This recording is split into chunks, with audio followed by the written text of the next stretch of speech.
Hello students, कालच्या लेक्चर्सला आपण initial parts बघितलं. ओके, आता पॉईंट नंबर 2 आपण इथे बघतोय आणि हा पॉईंट नंबर 2 मध्ये काय पॅटर्न ऑफ बायोडायव्हर्सिटी. आता मागचा जो पॉईंट्स आपण बघितला लेवल्स, ओके, ज्या काही लेवल्स असतील ते लेवल्स आपण बघितल्या. कोणत्या कोणत्या होत्या त्याच्यामध्ये 3 प्रकारच्या लेवल होत्या: genetic diversity, specific diversity and ecological diversity.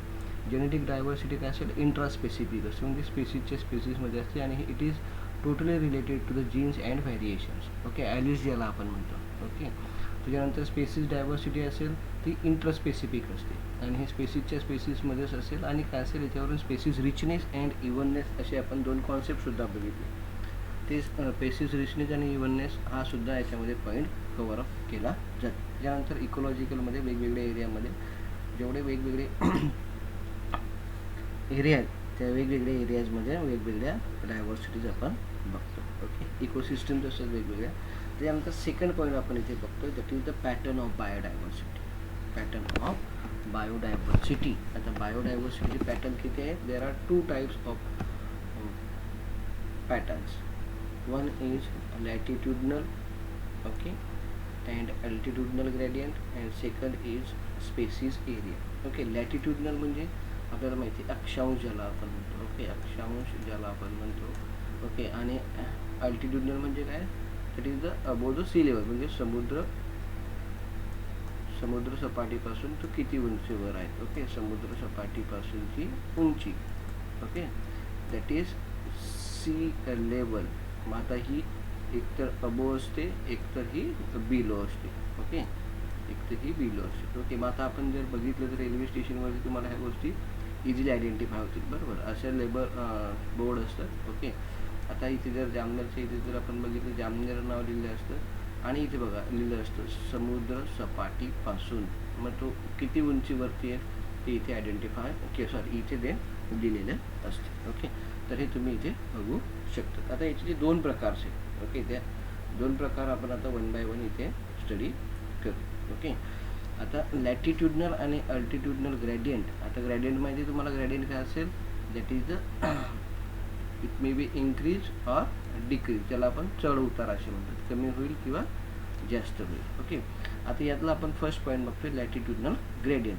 Biodiversity varies with the change of altitude and latitude. बरोबर, हे चेंज होत असतं. Okay, species richness is high. इकडे लक्ष द्या, हा सगळ्यात महत्त्वाचा पॉईंट आहे. Species richness is high at lower latitude. Lower लॅटिट्यूडला कसे असेल ते जास्त असेल and decline toward the poles. आता पोल्स काय असेल हा पॉईंट आपण पुढे बघू.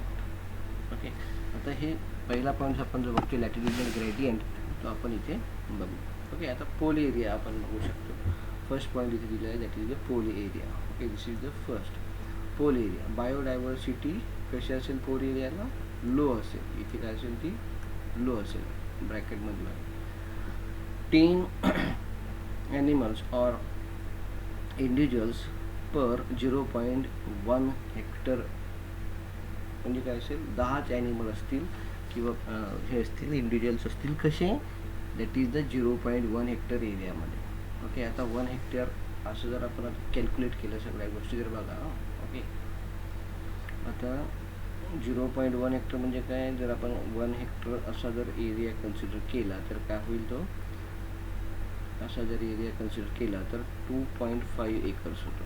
ओके, आणि 1 एकर जर आपण म्हटलं तर 43,560. ओके, म्हणजे 43,560 स्क्वेअर फूट एरिया होतं. ओके, असा हा एरिया कव्हर केला जातो. त्यातला ह्या जर आपण बघितलं तर 0.1 हेक्टर. ओके, आता हे कॅल्क्युलेशन तुम्ही करू शकता. म्हणजे एवढ्या मॉडरेट एरियामध्ये जर आपण बघितलं तर खूप कमी असे ॲनिमल असतात. आणि हे कशामुळे असतात? It is due to the more harsh conditions. कशी असेल ती? Harsh condition. हार्श कंडिशन म्हणजे काय? Place unpleasant and difficult to live in. म्हणजे असा एरिया असेल की तिथे जीवन जगणं हे कठीण असेल. मग जीवन जगणंच कठीण आहे तर तिथे नंबरसुद्धा कसे असतील? कमी असतील. आता इथे आपण बघू शकतो. आता हा जर एरिया बघितला तुम्ही, this is called as a pole area. This is called as a pole area. म्हणजेच काय?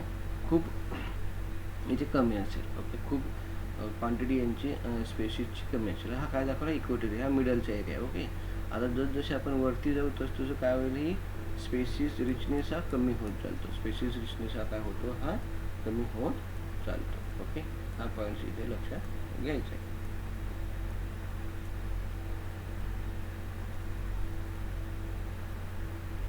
ओके, आता नेक्स्ट पॉईंट जो दिला आहे बघा इथे, नेक्स्ट पॉईंट कोणता दिलेला आहे, टेम्परेट एरिया. ओके, आता टेम्परेट एरिया दिलेला आहे. ओके, टेम्परेट एरिया कसा बघू शकतो आपण, इथे बघा दाखवले सेकंड लेवलला बिलो द पोलमध्ये दाखवला आहे बघ, इथे हा दाखवला आहे. Okay, it is called as temperate area. आता टेम्परेट एरियामध्ये बघा, टेम्परेट एरिया खूप मोठा आहे, बरोबर. सो हा खूप मोठा एरिया दाखवला आहे पोल एरियापेक्षा. आता temperature more than the pole area, साहजिक आहे. आता ते कसं आहे, जसं आपण खाली येऊ तसे त्यांचे नंबर्स हे वाढत जातील. पोलला इक्वेटोरियलपासून पोलच्या साईडला गेलं तर कमी होतील, पोलच्या साईडला पोलपासून जर इक्वेटोरियल आलं तर त्या काय होतील, वाढतील. आता बायोडायव्हर्सिटी कशी असतील याच्यामध्ये, टेम्परेटमध्ये more than the pole area. आता मग किती असतील, 21 to 48 per 0.1 hectare due to the harsh condition in cold region. आता इथे काय असेल, कोल्ड रिजन असतं, त्यामुळे ही कंडिशन्स कशी आहेत, इथे डायरेक्ट डिफिकल्ट असतात. ती कोणती कंडिशन असेल ते आपण आयडेंटिफाय करू शकत नाही, पण इथे काय आहे, जास्त कोल्ड कंडिशन्समुळे काय होतं की हे इथे हार्श कंडिशन असते, बरोबर. मग हे टेम्परेचर किती असेल, -3 to 18 डिग्री सेंटीग्रेड. ओके, हे 18 डिग्री सेंटीग्रेड बाय मिस्टेक असतात, 18 डिग्री सेंटीग्रेड. ओके, तर काय असेल, टेम्परेट एरियामध्ये असतील. आता मग इथे किती दाखवतोय आपण बघा, इथे 21 to 48 आणि इथे काय दाखवत आहेत, फक्त 10. आता ट्रॉपिकल रेन फॉरेस्ट बघा, this is the tropical zone. Okay, tropical zone जर आपण बघितला तर आपण त्याला स्क्वेअरने आयडेंटिफाय करू शकतो. ओके, हा जो असेल हा इक्वेटोरियलच्या एकदम जवळ असतो. ओके, आणि इथे काय असेल, इथे बघा बायोडायव्हर्सिटी इज व्हेरी हाय. आपण काय म्हणतोय, मागच्या याच्यात जर आपण बघितलं तर लोअर साईडला काय असेल, लोअर लॅटिट्यूडला काय असेल, त्याची रिचनेस हा जास्त असेल. कोणता स्पेसिस रिचनेस हा जास्त असेल, बरोबर. म्हणजेच काय, हा रिजन आला तो. मग लोअर साईडला काय असेल, it is a very high. बघा आता इथे किती बघा, नंबर्स किती जास्त प्रमाणामध्ये इन्क्रीज झाले. बघा इथे किती असतील, दॅट इज 118 to 236. म्हणजे असं जर आपण कॅल्क्युलेट केलं तर नियर अबाउट 5 टाइम्स असतील, near about 5 times. Okay, environmental condition is favourable. आता इथे कशी असेल, फेवरेबल असेल. आता ट्रॉपिकल रेन फॉरेस्ट म्हणजे काय, तिथे पाणी पडेल, तिथे वेगवेगळ्या इकोसिस्टम डेव्हलप होतील, ग्रास डेव्हलप होईल, म्हणजे तिथेच काय पाणी अवेलेबल राहील. आता आपल्याला बेसिक नीड्स जर अवेलेबल असतील, ओके, ॲनिमलचे बेसिक नीड काय असतील, त्यांना फूड पाहिजे आणि वॉटर पाहिजे. मग ते जर इथे भेटत असतील त्यांना, तर काय होईल, त्यांच्यासाठी ही बेसिक एन्व्हायरमेंट जे असेल हे काय असेल, फेवरेबल कंडिशन असेल. मग इथे काय असेल बघा, इथे काय दिले आहेत, मोवर व्हरायटी, जास्त प्रमाणात व्हरायटी असतील, स्टॅबिलिटी म्हणजे जास्त जिथे ते स्टेबल राहतील, आणि डेव्हलपमेंट ऑफ द स्पेसिस. आता इथे जर म्हटलं आपण पोल रिजनला जर कंडिशनच डेव्हलपमेंट सारखी नसेल तर इथे काय होईल, स्पेसिस काय होईल, एक्सटिंक्ट होत जाईल. ओके, नष्ट होत जाईल, कमी कमी ती होत जाईल. तर आपण कोणती एरिया बघितला, pole area, temperate area and tropical rain forest. Okay, या फिगरमध्ये सुद्धा तुम्ही आयडेंटिफाय करू शकता. ओके, अशी ही जी कंडिशन असेल तर या कंडिशन्समध्ये आपण हे बघतो. ओके, या कंडिशन्समध्ये आपण हे बघत असतो. ओके, तर ही जी कंडिशन असेल त्या कंडिशनवरून आपल्याला समजेल की कसे आपण इथे बघतो. ओके, नेक्स्ट पॉईंट आता याच्यामध्ये आपण बघू, species richness decrease as move from equatorial to pole. आपण हा बघितला. ओके, इथे आपण जे मागच्या याच्यामध्ये फिगर जी काढलेली आहे बघा, इथे काय हा इक्वेटोरियल दाखवलेला आहे. ठीक आहे, इक्वेटोरियल, त्याच्यानंतर काय असेल, ट्रॉपिकल रेन फॉरेस्ट आणि ट्रॉपिकल एरिया, आणि हा काय असेल, हा पोल एरिया असेल. आता आपण बघतो इथे काय असेल, फक्त 10 असेल आणि इथे काय असेल 118 असेल. मग आता आपण काय म्हणतो, species richness is decrease as move from equatorial to pole. बरोबर, कमी कमी होत चाललेलं आहे, बरोबर. पोल साईडला जर गेलं तर काय होतं, ते कमी होत जातात. इथे 118 आहे, इथे 10 आहेत, म्हणजेच काय इकडे त्या कमी झाल्या आहेत, इकडे काय झाल्या आहेत, त्या टोटली डिक्रीज झाल्या आहे. किती टाईम, 10 टाइम्स या डिक्रीज झाल्या. Okay, it is maximum in tropical rain forest region. बरोबर, आपण इथे दाखवले ट्रॉपिकल रेन फॉरेस्ट रिजनमध्ये काय असेल, ह्या मॅक्झिमम असेल. एक्झाम्पल, आता ॲमेझॉन रेन फॉरेस्ट यांनी कन्सिडर केलं आहे, तेथे किती आहेत, 40,000 प्लॅन्ट्स आहेत, 1,300 बर्ड्स आहेत, 427 मॅमल्स आहेत आणि 3,000 डिफरंट स्पेसीज आहेत. ओके, हे काय आहे, हे ट्रॉपिकल रेन फॉरेस्टमध्ये काय असेल की इतक्या मोठ्या प्रमाणामध्ये हे डेव्हलपमेंट झालेली असते. ओके, माझ्याचं एक्झाम्पल काय आहे, ॲमेझॉन रेन फॉरेस्ट. आता नेक्स्ट जो पॉईंट आहे that is the altitudinal gradient. Okay, altitudinal gradient कसं असेल, इट इज अ हे कशावरती डिपेंड असेल आपण तुम्हाला सांगितलं, height. Okay, height of sea level काय असेल, हाईट किती आहे त्याच्यावरून ते आपण बघतो. ओके, हाईट ऑफ, याला अजून आपण काय म्हणतोय, MSL म्हणजेच काय, मीन सी लेवल, हे सुद्धा आपण याला म्हणतो. आता increase the altitude, number of species decrease due to the temperature drop. आता इकडे लक्ष द्या.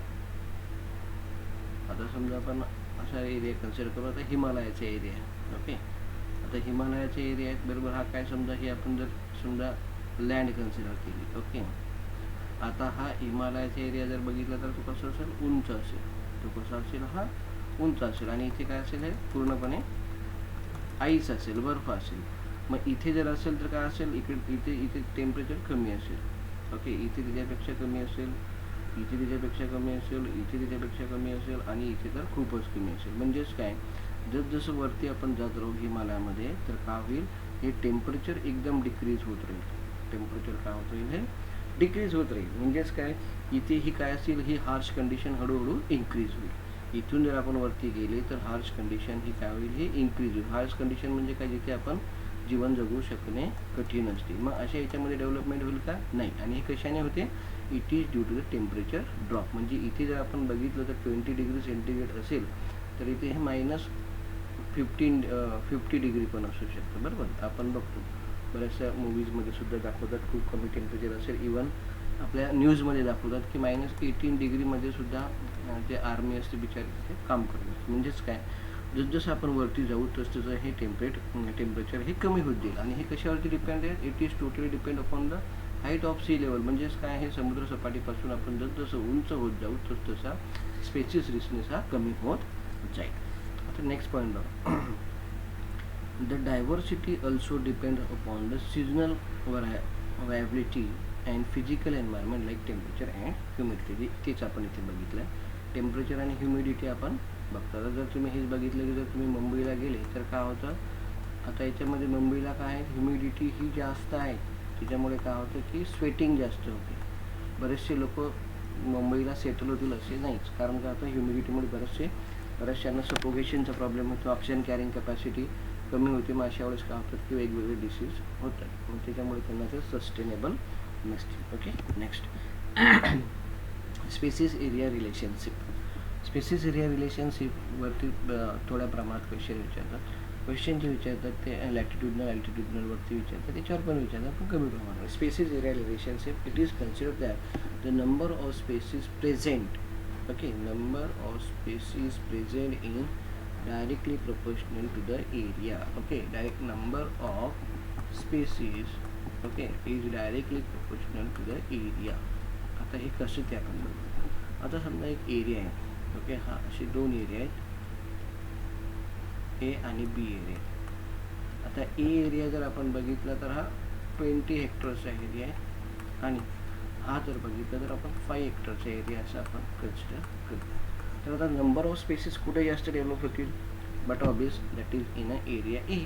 कारण हा काय एरिया मोठा असल्यामुळे इथे जे असेल त्यांना म्हणजे एन्व्हायरमेंटल कंडिशन असतील ते फेवरेबल असतील. इथे काय असतील, जर समजा इथे 100 इंडिव्हिज्युअल्ससुद्धा सस्टेन राहू शकतात, जगू शकतात. पण इथे 100 जर म्हटलं तर काय होईल, एक पर्टिक्युलर जी स्पेसिस असेल ते हळूहळू नष्ट होत जाईल. का, तर कारण इथे जे समजा इथे आपण जर ग्रास असेल तर ग्रास कमी असेल. मग इथे जर आपण 100 गेलं तर काय होतील, ते जगू शकत नाही, त्यांना फूड भेटणार नाही. म्हणून number of species is directly proportional to the area. जेवढ्या प्रमाणामध्ये एरिया वाढेल तेवढ्या प्रमाणामध्ये स्पेसिसचा सुद्धा नंबर हा वाढेल. नाहीतर काय होतील, ते सस्टेनेबल राहतील, ते वाढू शकणार नाही, ते कमीच राहतील. Okay, the species richness does increase with the increase in area but up to the limit. Okay, हा आपण पॉईंट आता इथे बघितला. मी तुम्हाला हा ए आणि बी सांगितला. तर हा ए एरिया जर आपण समजा अजून मोठा कन्सिडर केला, समजा हा आपण असा कन्सिडर केला की हा 100 एकर्स आहे, 100 हेक्टर्स आहेत, तर का होईल, याच्यामध्ये वाढतीलच का, असं नाही.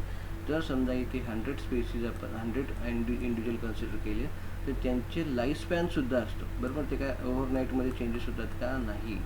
It's take time. त्यांचा जो लाईफ स्पॅन असेल, ते फर्टिलिटी असेल, त्यांना सगळ्या गोष्टी ह्याच्या असतील फेवरेबल असतील. म्हणजेच काय, एक सर्टन एरिया असेल की त्याच्यामध्ये त्याची इन्क्रीज होईल, त्याच्यानंतर काय होईल, कितीही एरिया वाढलं तर ते वाढू शकत नाही, त्यांना टाईम लागेल, त्यांना टाईम लागेल. आता आपण जर फॉर एक्झाम्पल आपण जर जामनरचा एरिया कन्सिडर केला, आधी जर बघितलं तर एक छोटासा एरिया होता, आता म्हणजे 10 ते 15 वर्षांनी काय झालं, तो अजून वाढत राहिला. म्हणजेच काय, हा जो टाईम पिरियड हा काही कमी आहेत का, नाही, हा जास्त आहे, इयर्स. ओके, म्हणजे आता हा एरिया समजा आपण 1 एकर असेल असं कन्सिडर करू, तर आता हा काय झाला, 1.5 एकर झाला. काय झाला, वाढला. पॉप्युलेशन इन्क्रीज व्हायला 10 to 15 इयर्स लागेल. तसे जिथे पॉप्युलेशन इन्क्रीज व्हायला वेळ लागेल. म्हणजे इथे कितीही, आता समजा जामनेर इथे जर समजा आपण कन्सिडर केलं की 2 एकरचं जरी वाढलं तर इथे हा जो एरिया म्हणजे पॉप्युलेशन वाढायला जो टाईम लागणार आहे तो तेवढाच लागणार आहे. एरिया कितीही वाढला तरी time of development of population किंवा नंबर ऑफ स्पेसिसला जो टाईम लागणार आहे तो टाईम लागणारच. म्हणजेच एरिया कितीही वाढला तरी ते एक टाईम लिमिट नंतर वाढणार नाही. हां, पण इनिशियली काय असेल, तेवढे नंबर्स एरिया वाढतील, तेवढे नंबर ऑफ स्पेसिस वाढतील, पण कुठपर्यंत, एक सर्टन लिमिटपर्यंत. त्याच्यानंतर ते काय होतील, ते स्टडी होतील. ओके, ते आपण आता बघू. The German naturalist geographer Alexander von Humboldt, okay, हे जे सायंटिस्ट होते, यांनी एक एक्सपेरिमेंट केला, ते आपण बघू. While exploring the South America jungle observe that the species increase the increase explore area but only up to the limit. Okay, ते आपण वरती बघितलं, म्हणजे एका सर्टन लिमिटपर्यंतच वाढते. This relationship between the species region and explore area is rectangular hyperbola. आता हा जो तुम्हाला काय असेल एक सांगतो, ग्राफ आहे, तो आपण ग्राफसुद्धा बघू. आता समजा इथे जर आपण कन्सिडर केला की एक एरिया आहे, okay, area versus species richness. Okay, area versus species richness, पुढे फिगर दिले, ठीक आहे, आपण बघू. इथे दाखवणार आहोत एरिया वर्सेस, हा एरिया दिलेला आहे, हा स्पेसिस रिचनेस दिलेला आहे. ओके, आता एरिया आणि स्पेसिस रिचनेसमध्ये आपण जर बघितलं तर हा काय दाखवला आहे, हा ह्या ग्राफला म्हणतो आपण hyperbola, hyperbola graph. Okay, rectangular hyperbola असा ग्राफ काढतील आणि ग्राफचा विचार कोणता ग्राफ आहे. Okay, which type of curve. Okay, तर हा कोणता आहे, रेक्टँग्युलर हायपरबोला, हे लक्षात ठेवायचं. आता इथे काय दिले, चांगले काही एरिया आणि स्पेसिस रिचनेस दिले, ते आपण बघ. ओके, आता इथे जे दिलेले आहेत बघा, यस दिलेला आहे, यस. ओके, इथे बघा यस दिलेला आहे, सी ए असे दिले आहेत आणि झेड असं दिले आहेत. ओके, आता हा यस जो असेल, S stands for species richness, S stand for species richness. Okay, त्याच्यानंतर इथे जर बघितलं तर सी काय असेल, C is Y intercept, C is Y intercept. Z काय दिलं आहे इथे बघा, स्लोप दिला आहे, स्लोप ऑफ लाईन. ओके, असे हे दिलेले आहे. मग आपण याच्यावरून हे फिगर आउट केलेलं आहे बघा. फिगर आउट काय केलं आहे, लॉग एस बघा इथे दिलं आहे, log S equal to log C plus Z log A. आता लॉगरिथमिक जर आपण इथे बघितलं तर हे काय, इथे एक स्ट्रेट लाईन दाखवली, बरोबर. आता straight line observe the figure दिले आहेत, म्हणजे इथे काय ही काय दिलेली आहे, इथे स्ट्रेट लाईन ग्राफ दिलेला आहे. ओके, म्हणजे सरळ रेषेमध्ये वाढतील तो. ओके, आणि एक लिमिट्सपर्यंतच वाढ. त्याच्यानंतर एरिया जर स्मॉल असेल, ओके, समजा आपण एरिया इथे कन्सिडर केला. ओके, एरिया जर खूपच छोटा असेल, तो किती असेल, 0.1 to 0.2 असा जर असेल तर त्याच्यामध्ये स्पेसिस आणि रिजन काय होईल, स्टडी केल्या जातात. ओके, म्हणजेच छोट्याशा एरियामध्ये स्टडी केला जाईल, मोठ्या एरियामध्ये स्टडी केला जाईल का, नाही. मग त्याच्यावरून आपण हे बघू शकतो. ओके, तर मग असा जेवढा लार्ज एरिया असेल तेवढा एंटायर कंटेंट किंवा स्लोपसुद्धा काय होईल, क्लोज टू व्हर्टिकल ॲक्सिसला जाते. ओके, स्टिपर होत जाईल तो. ओके, तर याच्यावरून असं आपल्याला समजतं की जेवढा लार्ज एरिया असेल तेवढा नंबर ऑफ स्पेसिस याच्यामध्ये सापडतात. पण हे कसं असेल, आता हा जर असेल एरिया जेवढा मोठा वाढत जाईल तेवढा स्पेसिससुद्धा ह्या वाढत जातात. पण एका सर्टन लिमिटपर्यंत काय होतील, त्या होतील स्टेडी होत चालते. बरोबर. हा जर ग्राफ बघितलं तर इथे काय झालं, वाढत वाढत वाढत गेले आहेत. बरोबर. इंक्रीज होत जातील. मग त्याच्यानंतर काय होईल, एक स्टेडीनेस येईल, म्हणजे तो स्टेडी असेल, असा स्ट्रेट वाढेल. बरोबर. म्हणजेच काय, इथपर्यंत तो चांगला वाढेल, त्याच्यानंतर इथे काय होईल, तो स्टेडी होत जाईल.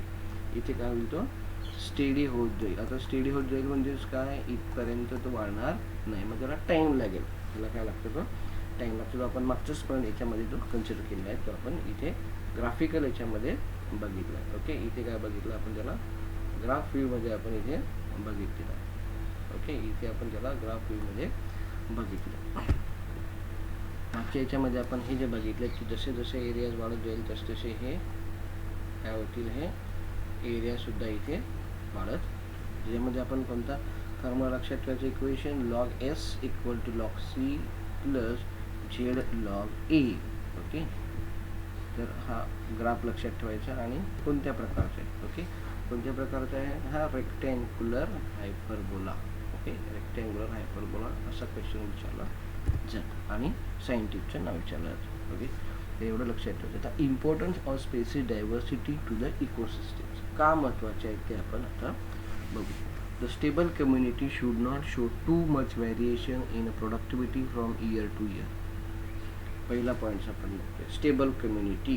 आता काय असेल, कम्युनिटी म्हणजे काय, नंबर ऑफ इंडिव्हिज्युअल जे असतात, not show too much variation in productivity from year to year. आता इकडे लक्षात. आता आपण एक एक्झाम्पल घेऊ, ह्युमन बिईंगचं एक्झाम्पल आपण जर घेतलं, एक कम्युनिटी आहे आपली, पण काय आहे की कम्युनिटी आहे. ओके. फॉर एक्झाम्पल एक कम्युनिटी आहे, एक पर्टिक्युलर कम्युनिटी काय असेल, त्यांच्यामध्ये व्हेरिएशन्स हे खूप कमी दिसतात. बघा आता जर आपण बघितलं तर ह्युमन बिईंग आपण जर बघितलं लास्ट 20 इयर्स किंवा 30 इयर्सपासून जरी बघितली तर काय झालं, चेंजेस हे झालेले नाही. का, तर ही स्टेबल कम्युनिटी आपली, त्यांच्यामध्ये चेंजेस लवकर हे होत नाही. प्रोडक्टिव्हिटीमध्ये सुद्धा चेंजेस हे होत नाही.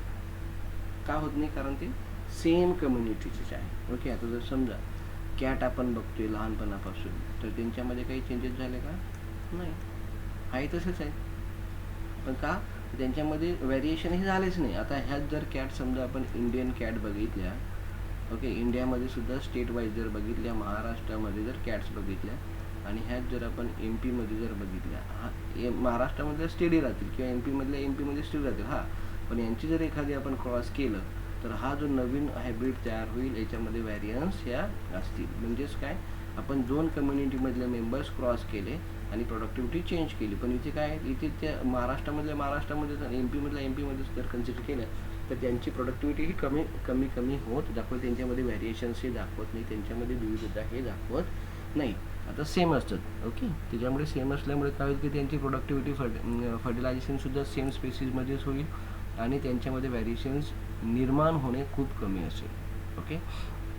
Next point, it must be either resistance or resilient to occasional disturbance natural and manmade. त्याच्यामुळे काय होतील, आता जर समजा कसे असतात, फॅमिलियर होऊन जातात. एखादी कम्युनिटी जर असेल तर ती फॅमिलियर होते, त्यांच्यामध्ये रेजिस्टन्स हे निर्माण होतात, ते रिसायलेंट करतात. मग आता हे जर एकतर नॅचरल असतील किंवा मॅनमेड असतील. आता आपण जर म्हटलं की आपण जर हिमालयामध्ये राहायला गेले, जम्मू काश्मीरला, तर आपल्याला जमणार आहे का, लवकर नाही. पण हिमालयातले लोक तिथे राहतात, कारण आता तिथल्या नॅचरल कंडिशन तशी आहेत. बरोबर. ते आपल्याकडे राहतील का, कारण आपल्याकडे टेम्परेचर हे जास्त आहे. ओके. राहू शकतात, पण ते तेवढ्या याच्यामध्ये ते राहू शकत नाही. मग आता मॅनमेड जर म्हटलं तर मग ते AC मध्ये राहतील. बरोबर.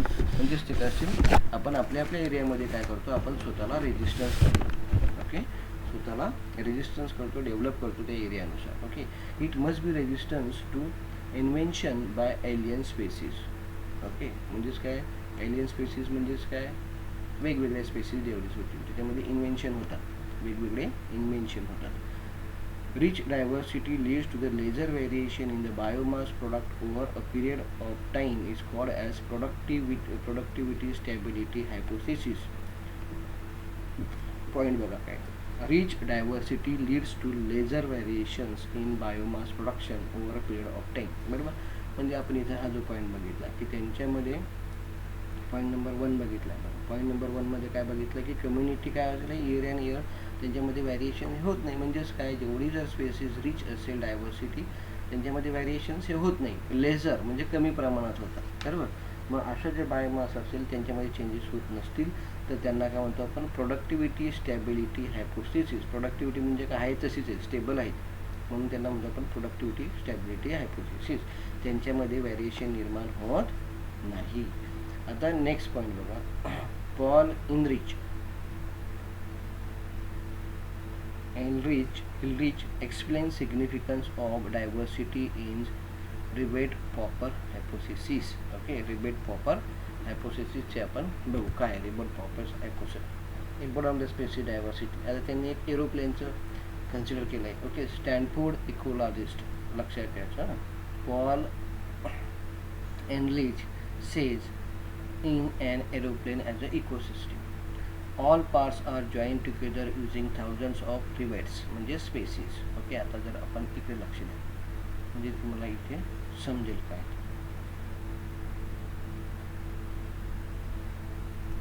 ओके, आता हे एरोप्लेन्स आहे.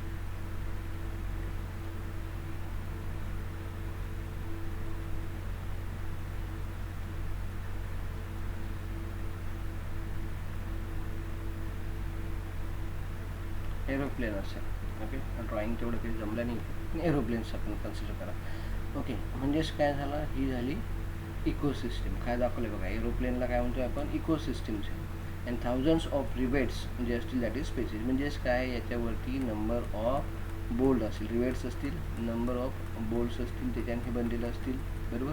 विंग्स पण त्याच्याने बनलेले असतील, त्यांना नट लावलेले असतील. ओके, म्हणजे थाउजंड्स. म्हणजे आज काय झालं, ही इकोसिस्टम जर आपण कन्सिडर केली, ओके, ही जर आपण इकोसिस्टम्स कन्सिडर केली तर ही रिवेट्स म्हणजेच काय असतील, स्पेसिस असतील, त्यातल्या स्पेसिस असतील. If every passenger start to popping, इथे बघा पॉईंट आपण बघा इथे, every second point, every passenger start to popping a rivet causing a species to become exist. Popping म्हणजे काय, चोरणे, बरोबर.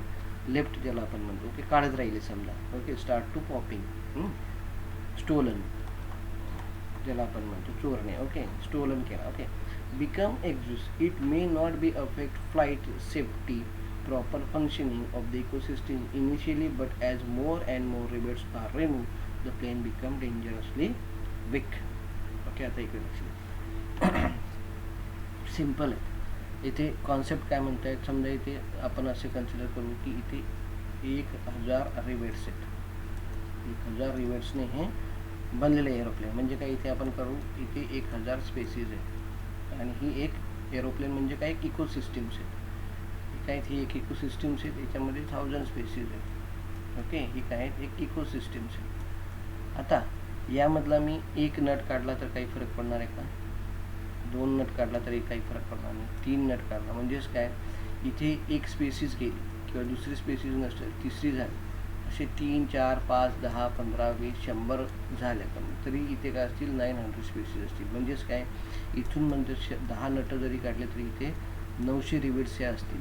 बट मी जर 900 रिबिट्स काढले तर इथे काय होतील, 100 रिबिट्स असतील आणि हे प्लेन जे असेल हळूहळू काय होईल, हे नष्ट होत जाईल. जसं एक एक एक एक एक एक जर बोल्ट काढला तर काय होईल, हे प्लेन काय होईल, इनिशियली काही फरक पडणार नाही.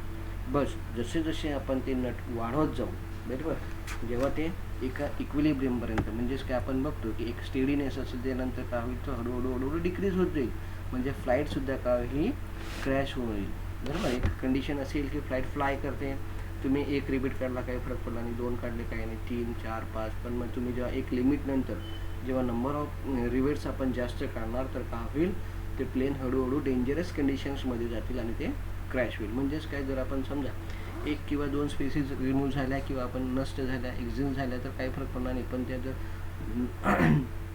100+ गेल्या, 100च्या मल्टिप्लायमध्ये जर कमी होत राहिल्या तर एक कंडिशनमध्ये ते डेंजरस कंडिशन ही असेल. ओके, हे प्लेनवरतून त्या एरोप्लेनवरतून त्यांनी एक्सप्लेन केलं. Which rivets, important rivets like one on wings. Okay, बरोबर. आता काय बघा, काही ज्या असतील ह्या स्पेसिस खूप महत्त्वाच्या असतात. म्हणजेच काय, आता विंग्सवरचे जर आपण रिवेट्स काढले तर काय होईल, ते क्रिटिकल कंडिशन असेल. ओके, ती कशी असेल क्रिटिकल. हां, तुम्ही साईडची जर काढली तर काही फरक पडणार आहे का? लवकर नाही. पण तुम्ही जर डायरेक्ट विंग्सचे काढले तर काय होईल? हे विंग्स पडून जाईल आणि त्यांची इम्बॅलन्स होईल. काय होतील? हे इम्बॅलन्स होईल, बरोबर, आणि हे लवकर क्रॅश होईल. तसंच असतं की काही ज्या स्पेसीज असतात त्या खूप महत्त्वाच्या असतात आणि त्यांना म्हणतो आपण स्की स्पेसीस. त्या काय करतात? मेजर रोल ह्या फंक्शनिंग ह्या इकोसिस्टीममध्ये करतात. मेजर रोल जो असेल हा इकोसिस्टीममध्ये त्यांचा असतो. जर असे स्पेसीस नष्ट झाल्या तर काय होतं? लवकर इम्पॅक्ट पडतो, बरोबर. आपण जर विंगचे जर डायरेक्टली रिवेट्स काढले तर काय होईल? ते प्लेन लगेच क्रॅश होईल. पण हे जर आपण साईडचे काढले तर बॉडीचे काढले तर त्याला वेळ लागेल, बरोबर. म्हणजेच काही ज्या स्पेसीस असतात, की स्पेसीस असतात, त्या जर आपण रिमूव्ह करण्याचा प्रयत्न केला तर त्याच्यावरती इकोसिस्टमवरती हा लवकर परिणाम हा होत असतो.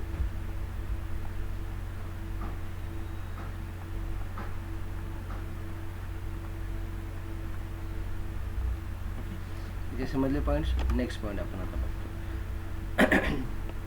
Biodiversity current scenario. एवढं आपण आता बघू. बायोडायव्हर्सिटीचा करंट सिनॅरिओ काय आहे तो आपण बघू. How many species do really exist on earth? How many of them are found in India? Simple आहे की किती स्पेसीज आहेत, ओके, आणि किती स्पेसीज ह्या आपण इंडियामध्ये आहे. जमिनीवरती किती आहे आणि इंडियामध्ये किती सापडतात. आता इथे बघा. Though over 1.5 million species have been documented as a IUCN, okay. IUCN जो असेल आपण त्याचा लॉंग फॉर्म जर इथे बघितला तर काय असेल तर मी तुम्हाला सांगतो, ओके. इथे वरती आपण बघू काय म्हणजे काय? International, okay, international union for conservation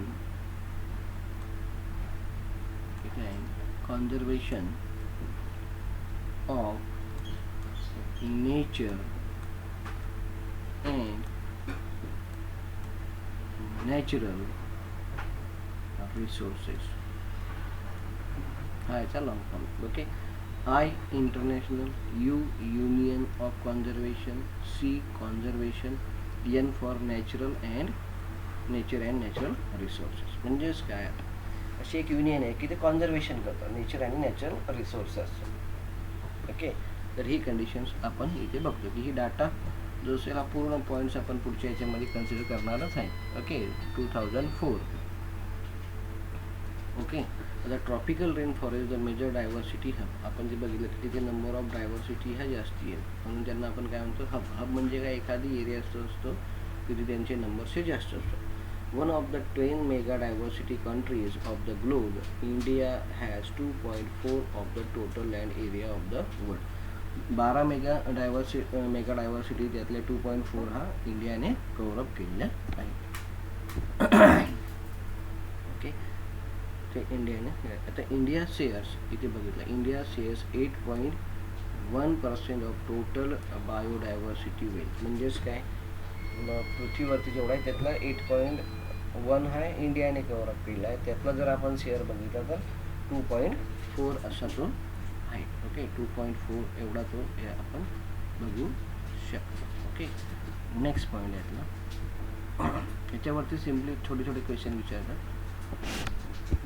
विचारतील कोणते?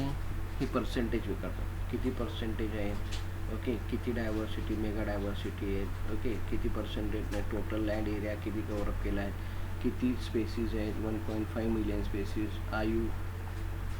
IUCNचा लॉंग फॉर्म काय, हे याच्यामध्ये विचारले जाणारे छोटे छोटे हे क्वेश्चन्स आहेत, ओके. नेक्स्ट बायोडायव्हर्सिटीचा करंट सिनेरिओ आपण आता इथे बघतो. A lizard from Amboli Ghat of Maharashtra was misidentified. They proved it on the basis of DNA. Okay. आता हे DNA वरून त्यांनी हे बघितले बघ. DNA proliferation आपण हा नंतर बघू points, okay. DNA proliferation as well as number of glands and scale present on the legs of the lizards. Okay. Scale म्हणजे काय? खवले असतात, अशी खवले असतात, ओके. त्याच्यावरून आयडेंटिफाय. आता earlier Hemidactylus brookie, the lizard now renamed as a Hemidactylus Varadgiri in the honor of renowned herpetologist and conjurologist Dr. Varadgiri. herpetologist म्हणजे काय, जे सरपटणाऱ्या प्राण्यांवरती रिसर्च करतात. ओके, सरपटणारे जे प्राणी असतात प्राण्यांवरती रिसर्च करणारे, दॅट इज अ herpetologist. इथे टी आहे, sorry logistics T, T this is by mistake. Okay T.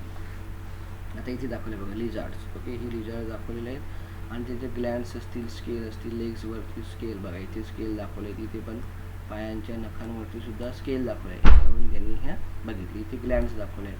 Okay, ह्या ग्लँड्स दाखवल्या, याच्यावरून हा स्टडी केला आणि त्याला एक रिनेम केलं त्यांनी. ओके, हेमिडॅक्टिलस वरदगिरी. त्यांनी हे रिसर्च केला, त्यांनी काम केलं, म्हणून त्यांच्या हे ब्रोकीवरून कन्सिडर करून वरदगिरी.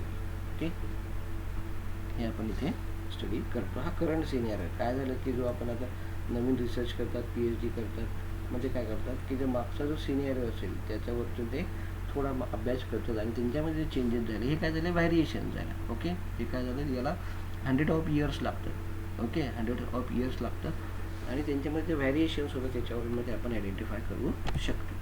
ओके, त्याच्यानंतरचा जो पॉईंट आहे लॉस ऑफ बायोडायव्हर्सिटी.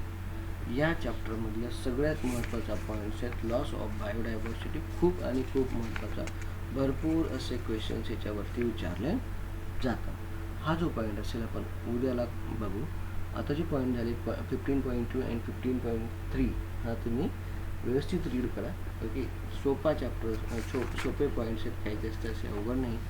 एवढे व्यवस्थित रीड केल्यानंतर तुम्हाला समजेल. काही जरी अडचण असेल तर तुम्ही तशी विचारायची. ओके,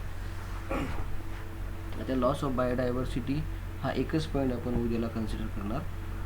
ओके, जर झाला तर पुढचा एक छोटासा पॉईंट आहे, तो सुद्धा आपण बघू.